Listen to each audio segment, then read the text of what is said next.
आज मी बनवला आहे restaurant style chicken fried rice.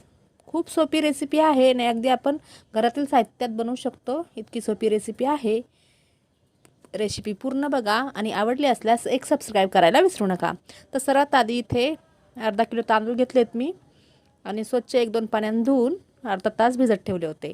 आता कढईमध्ये 2 ग्लास पाणी टाकून चवीनुसार मीठ टाकून थोडं तेल टाकून पाण्याला आदन येऊ द्यायचं आणि त्यामध्ये भिजलेले तांदूळ टाकून द्यायचे। आता तांदूळ 8 मिनिटं शिजून घ्यायचे आणि त्यानंतर एका चाळणीमध्ये काढून घ्यायचे। आता गॅसवर ना तवा ठेवायचा आणि तव्यावर आपल्याला एक अंड्याची पोळी बनवून घ्यायची। तर थोडंसं तेल टाकायचं, एक अंडा फेटून टाकायचं मीठ टाकून आणि अशी पोळी बनवून याला पण तोडून घ्यायचं, म्हणजे तुकडे तुकडे करायचे या पोळीचे।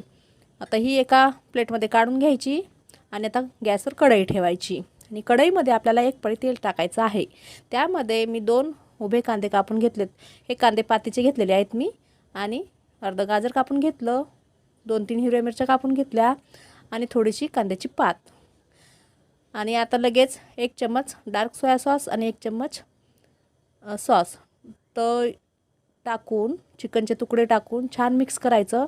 थोडा नूडल्स मसाला टाकलेला आहे मी इथे, तुम्हाला टाकायचं तर टाका, नाही तर स्किप करा। हे सर्व छान मिक्स करायचं, फ्राय करायचं आणि यामध्ये आता हा शिजलेला भात टाकून घ्यायचा।